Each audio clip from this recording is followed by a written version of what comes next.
নমস্কার বন্ধুরা, welcome to ST unique sports. তো ইস্ট বেঙ্গল তাদের সব থেকে গুরুত্বপূর্ণ ম্যাচ খেলতে চলেছে এবং এএফসি টুর্নামেন্ট শুরু করতে চলেছে ঘরের মাঠে 12 তারিখে। তো ইস্ট বেঙ্গলের প্রতিপক্ষ আল আরাবি কুয়েতের দল। কিরকম ব্যালেন্স ফুটবল তারা খেলে আসছে বিগত কয়েকটা বছরে, ইস্ট বেঙ্গলের জন্য কতটা কঠিন চ্যালেঞ্জ হতে চলেছে, তাদের বিদেশি প্লেয়াররা কিরকম, তাদের প্লেয়িং স্টাইল, তাদের বেস্ট প্লেয়িং ইলেভেন কিরকম, সমস্তটা নিয়েই কিন্তু আমরা কথা বলে নেব এই ভিডিওতে। তাই ভিডিও শুরু করার আগে একটাই রিকোয়েস্ট, চ্যানেলে যারা প্রথমবারের জন্য এসেছো মনে করে চ্যানেলটাকে সাবস্ক্রাইব আর ফলো করে নিও, তাহলে প্রিয় দলের খেলার সমস্ত আপডেট তোমরা এখানে পেয়ে যাবে। তো চলো আর দেরি না করে ভিডিও শুরু করা যাক।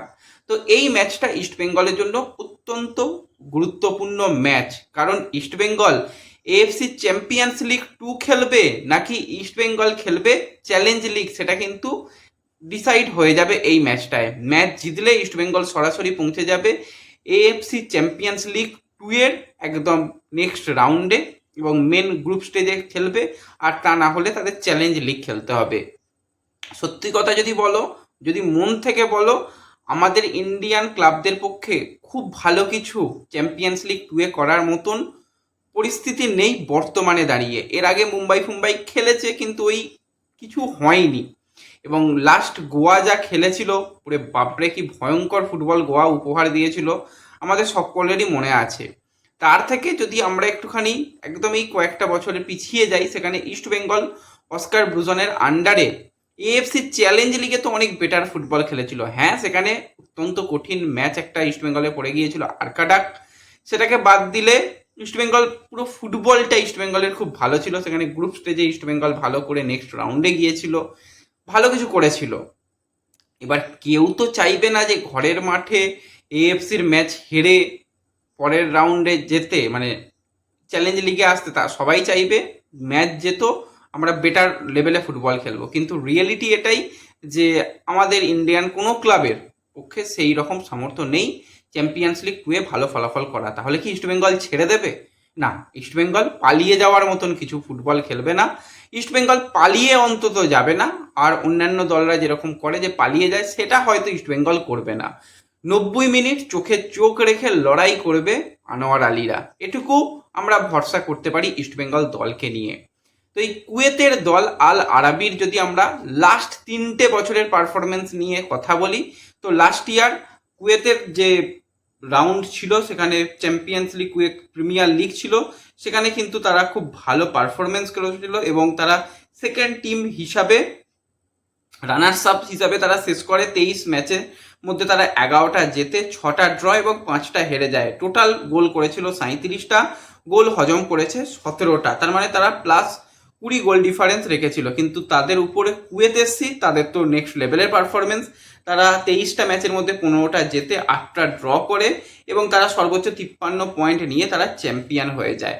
এছাড়া যদি তার আগের সিজনে অর্থাৎ 2024-25 নিয়ে কথা বলি, সেখানেও কিন্তু আল আরাবি 23 ম্যাচে 17টা জেতে, 4টে ড্র করে, 55 পয়েন্টে শেষ করে। সেখানে কুয়েত কিন্তু 60 পয়েন্টে শেষ করে। এবং তারও আগের সিজন অর্থাৎ 2023-24 সিজনে যদি কথা বলি, সেখানে আল আরাবি 28 ম্যাচের মধ্যে 17টা জেতে, 8টা ড্র করে, 59 পয়েন্ট নিয়ে তারা 2 নম্বর পজিশনে শেষ করে। এবং কুয়েত এসসি তারা কিন্তু 69 পয়েন্ট নিয়ে শেষ করে একদম 1 নম্বর পজিশনে। তো লাস্ট 3 বছরের দিকে তাকালে, সেখানে কুয়েত প্রিমিয়ার লিগে কিন্তু আল আরাবি ধারাবাহিক ফুটবল খেলেছে, চ্যাম্পিয়ন হওয়ার মতন ফুটবল খেললেও কিন্তু তারা রানার্স আপ দল হিসাবে খেলেছে। তো সেখানে কুয়েত এসসি তারা আলাদা কিছু পারফরমেন্স করেছে। এবার এই যে আল আরাবি দলটাকে নিয়ে পুরোপুরি পরীক্ষা নিরীক্ষা করতে, সমস্ত ডেটা কালেক্ট করতে অনেক সময় লেগেছে আমার। আমি মোটামুটি তাদের লাস্ট 3 ম্যাচের ডেটা এবং সেখান থেকে নিয়ে তাদের প্লেয়িং স্টাইল, তাদের ফরমেশন, তাদের প্লেয়ার, সমস্ত কিছু দেখলাম। সেটা নিয়ে যদি তোমাদের সঙ্গে একটুখানি কথা বলি, তারা ফুটবল মূলত খেলে এক এক ম্যাচে এক এক ধরনের। তারা 4 ডিফেন্সে যেতে ভীষণ পছন্দ করে, কখনো 4-4-2 খেলে, কখনো 4-2-3-1 খেলে, কখনো 4-5-1 খেলে। তো ম্যাচ অনুযায়ী তারা তাদের ফুটবল খেলে। তো ইস্ট বেঙ্গলের বিরুদ্ধে যেহেতু তারা অ্যাওয়ে ম্যাচ খেলতে এসেছে, তারা অবশ্যই চেষ্টা করবে যে আগে ডিফেন্স করে কাউন্টার অ্যাটাকিং ফুটবল করতে। তো সেক্ষেত্রে 4-4-2 বা 4-5-1 এই ফরমেশনে কিন্তু কুয়েত তাদের দলকে খেলাতে পারে। দুটো দলের যদি আমরা প্লেয়ারদের মধ্যে তুল্যমূল্য আলোচনা করি, ইস্টবেঙ্গলের কাছে ইন্ডিয়ান প্লেয়ারদের লেভেলে মাঝামাঝি, খুব হাই প্রোফাইল কিছু নয়। আনোয়ার আলী, জিকসান সিং, সন্দীপ মান্ডি বা হার্দিক ভাট এরা যেরকম খেলছে, আর যদি বাদবাকি তোমরা তাকাও, সেখানে সৌভিক চক্রবর্তী, সেখানে রোহিত কুমার, রোহিত দানু, তারা সেই লেভেলের নয়। মোটামুটি একটা দল। তো সেই জায়গাতে আল আরাবির কাছে যে সমস্ত প্লেয়াররা রয়েছে, সেখানে তাদের যেটা দেশের প্লেয়ার, তারা আমাদের ইন্ডিয়ান প্লেয়ারদের থেকে ফিজিক্যাল এবিলিটি, টেকনিক্যাল দিকে, সমস্ত দিকে এগিয়ে, এটুকু মেনে নিতে হবে। হ্যাঁ, ফিফা র্যাঙ্কিংয়ে তফাৎ থাকতে পারে, কিন্তু তারা আমাদের থেকে অনেকটা এগিয়ে, তারা অনেকটা অ্যাডভান্স ফুটবল খেলে। এবং সব থেকে যেটা বড় ব্যাপার, দুটো দলের ফিটনেসের মধ্যে অনেক তফাৎ তোমরা ম্যাচের মধ্যে দেখতে পাবে। ইস্ট বেঙ্গল সবে 3টি ম্যাচ খেলেছে আর একটা প্রস্তুতি ম্যাচ, 4টি ম্যাচ খেলেছে। আর এই আল আরাবি তারা টোটাল 7টা প্রস্তুতি ম্যাচ খেলে আসছে। তার মানে বুঝতেই পারছো তারা কি রকম ভাবে চাইছে যে চ্যাম্পিয়ন্স লিগ 2-এ খেলতে। তাদের যে একটা লক্ষ্য, সেটা স্থির। ইস্টবেঙ্গলও চেষ্টা করেছে, কিন্তু দুটো দলের বিদেশিদের নিয়ে যদি কথা বলি, ইস্টবেঙ্গল সর্বোচ্চ 4 বিদেশিকে পাবে এই ম্যাচের জন্য।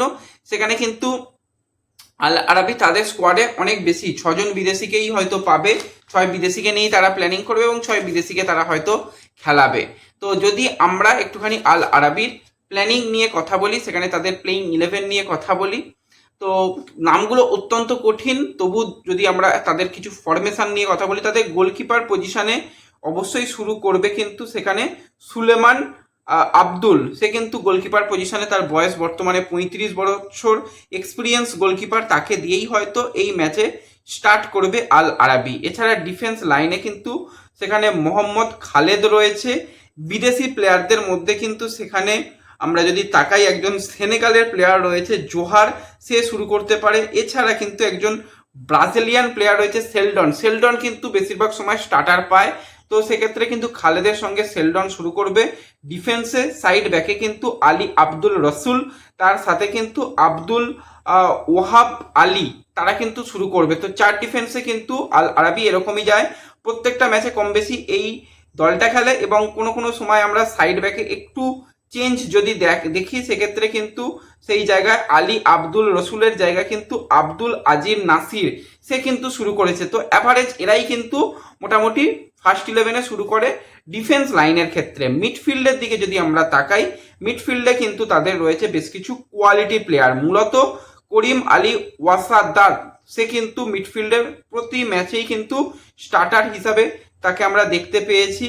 এছাড়া যদি আমরা কথা বলি, তো সেক্ষেত্রে ওমর আল আজিম, এই প্লেয়ারটা বাচ্চা প্লেয়ার, তার 22 বছর বয়স হলেও কিন্তু সে খুবই ভালো ফুটবল খেলে আসছে। এছাড়া আল হাসমা নাম্বার 10 তাদের প্লেয়ার।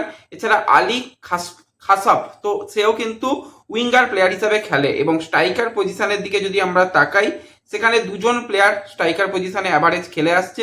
বেশিরভাগ সময় স্টার্টার হিসাবে কিন্তু প্যালেস্টাইনের একজন প্লেয়ার যাদের রয়েছে, সে কিন্তু বেশিরভাগ সময় কিন্তু প্লেইং 11-এ স্টার্টার হিসাবে খেলে। এছাড়া যদি আমরা কথা বলি, সেখানে কিন্তু আরেকজন বিদেশি প্লেয়ার রয়েছে, সেও কিন্তু 4-4-2 যখন খেলা হয় সেই প্লেয়ার কিন্তু খেলে। তো সেই প্লেয়ার হচ্ছে ওয়ালা। তো ওয়ালাও কিন্তু স্ট্রাইকার পজিশনে খেলে। এটা কিন্তু তাদের 4-4-2 এর তাদের বেস্ট প্লেইং 11। এছাড়া যদি কিছু বিদেশির মধ্যে কথা বলি, সেখানে যেরকম বললাম জায়েদ রয়েছে, এছাড়া ওয়ালা রয়েছে, তারা স্ট্রাইকার পজিশনে যেরকম প্লেয়ার।